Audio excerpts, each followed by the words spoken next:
Congratulations also to all the governors who were re-elected and to those who were newly elected. For the latter, welcome to the Council of Governors. A special mention goes to the Governor of Bomet, the Governor of Kirinyaga, the Governor of Kitui.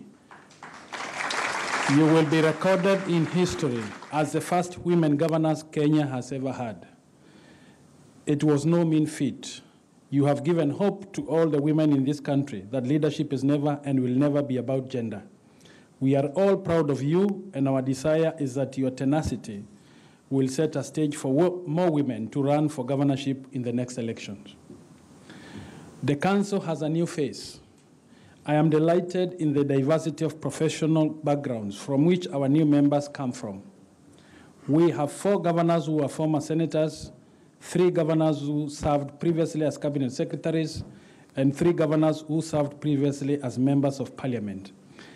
And there are other governors who are long-time senior public servants. This diversity in competencies, skills, and experiences will inevitably enrich the Council and enhance cooperation and dialogue with other key institutions. It is indeed an exciting period in history when we all get an opportunity to write another chapter of the devolution story. We bear full responsibility for the fulfillment of the aspirations and dreams of the Kenyan people. Whether our people live above the poverty line, whether our youths have jobs, whether mothers can access safe and affordable maternal health care, whether our farmers receive optimal benefits for their labor, all these are dependent on how focused and committed we are in allocating resources in needs-based projects and prioritizing the interests of the people of Kenya. We take reins of power at a time when devolution continues to significantly transform counties. For the last 4 years, county governments have delivered vital services, developed local economies, and empowered communities. The skeptics may think otherwise, but the successes that have been witnessed in the 47 counties are proof that devolution is the real deal. Real power, real resources, and real engagement between citizens and government have all come with devolution. The transition period ended on 4th March 2016, meaning that all functions assigned to county governments under the 4th schedule of the Constitution are now squarely under the purview of the county governments. The achievements that you now witness in sectors like health, agriculture, roads, early childhood education, and provisions of water services are a true manifestation of the objects of devolution contemplated in Article 174 of the Constitution. More and more citizens are participating in decision-making. Local economies are growing faster than ever before and uplifting millions of livelihoods across the country. Basic services are now closer to the people, and resources are finally trickling down to the villages. County governments have the capacity to spur huge economic and social dividends that will lead this country into a first world nation. What this means is that both levels of government need to genuinely work together for a common cause, the success of devolution. The Senate should cultivate meaningful engagement with the county government so that it can develop legislation that truly addresses the needs of the counties. We need to see goodwill and genuine support from the national government ministries, departments, and state agencies being sufficiently provided to the county governments. In the last 4 years, sectors like agriculture, health, water, and early childhood education have recorded remarkable strides. Not only have we prioritized primary health care in community health facilities, we have focused our efforts on eliminating infant mortality. Investments in health centers, dispensaries, and advanced medical equipment have paid off. We've witnessed a huge drop, up to 39% in infant deaths per 1,000 live births. To build on the landmarks in the health sector, it is worth mentioning that there has been an increase in human resource. Expenditure for procurement of drugs has increased by more than 40%, and we've seen an increase in accessibility to specialized medical care for diabetes, renal care, and cardiovascular care. We can never say that we have invested enough in the health of our people. Our task now is to build on the gains that were achieved by the pioneer county governments in the health sector. We will, with fidelity, as we provide health care, to seek to secure world health standards in our facilities and in our services.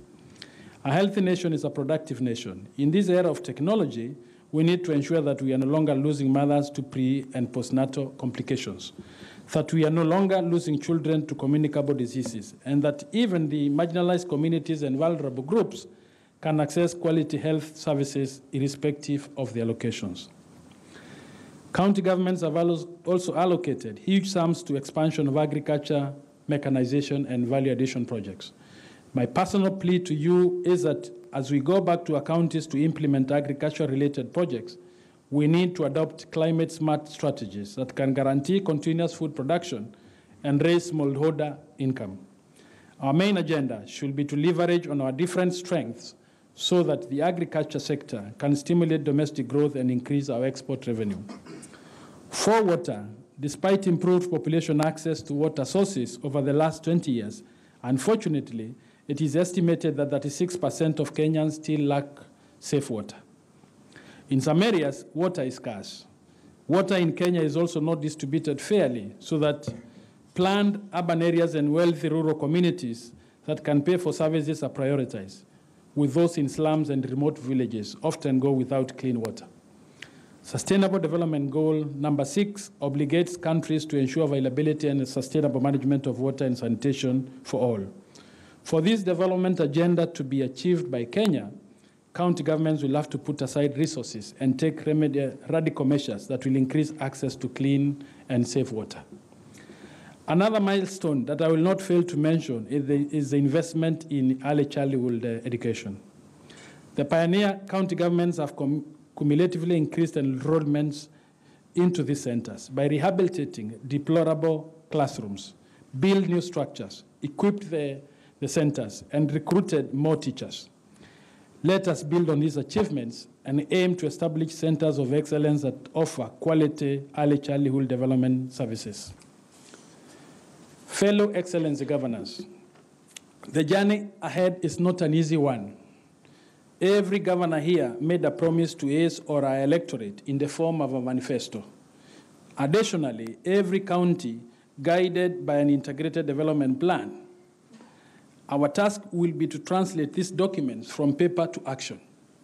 We are in the second phase of devolution. The time for mistakes is over. We might have been excused for errors in the first regime of devolved governance, but for the next 5 years, there will be no room for excuses. Let us learn from mistakes we made. Let us not repeat them. We have no choice than to put our houses in order. Less politics, more action. Judgment Day will be with us again in 2022. We shall all stand accountable to the people of Kenya. Our legacies will be our footprints in the devolution history. The standards we set and the achievements we attain will determine the quality of life that our children and grandchildren will have. The onus is therefore upon us to deliver the best services to our constituents. Counties carry a large responsibility in the implementation of the functions enumerated in the fourth schedule of the Constitution. This requires that we set clear goals and adopt measures that will assist in surmounting the challenges that have been experienced over the last 4 years.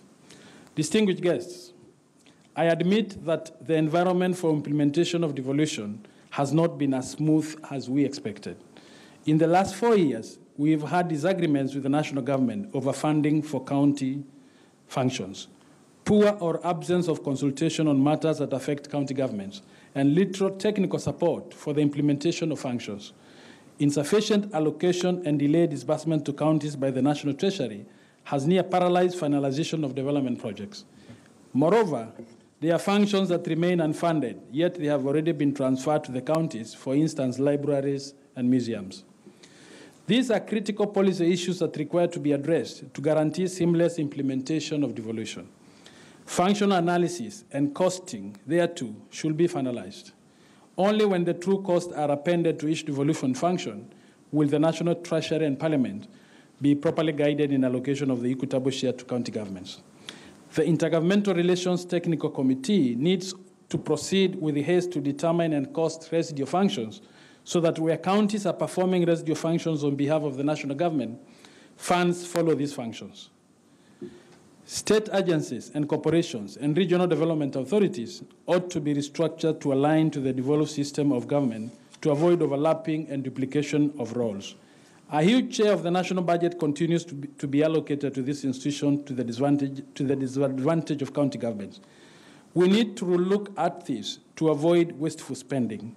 The newly formed regional economic blocks, where quite a number of counties belong to, require more attention, both legal, technical, and financial, to be able to deliver more on investment and on public-private sector engagements.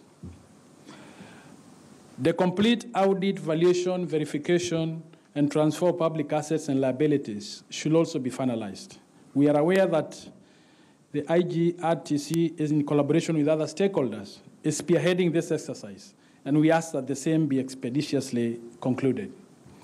Harmonization of terms and conditions of county public servants and pensions require finalizing. Over the past 4 years, we have experienced doctors and nurses strike due to human resource challenges. The capacity assessment and rationalization of the public service CAPS and the job evaluation undertaken by the Salaries Review Commission are two exercises that have to be implemented to harmonize capacity, salaries, allowances, and allowances of national and county staff. The framework for funds flow system for conditional grants and donor funds is also due. A draft document on the administration and reporting of conditional grants has been generated, but not yet adopted. Where donor funds are related to county functions, they should be disbursed to the counties and not held at national ministries. My message to the two levels of government is simple: collaboration, cooperation, dialogue. Moving forward, a better working relationship needs to be forged between the two levels of government. Parliament, county governments, the IGRTC, the ministries, independent offices and commissions, civil society, all should work together in the spirit of Article 6.2 for the good of devolution. The potential of the devolved system of governance will be realized if all the stakeholders assist, support, and consult each other on performance of functions and exercise of powers.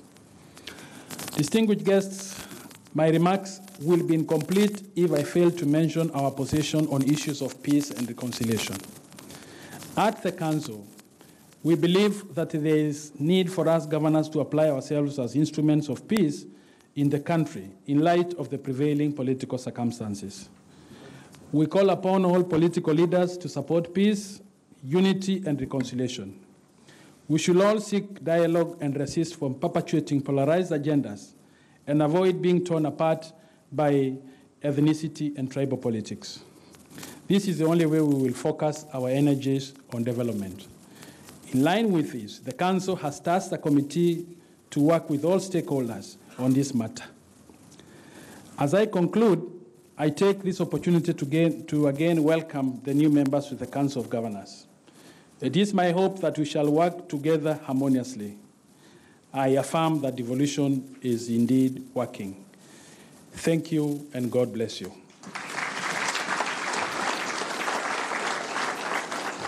Your Excellency,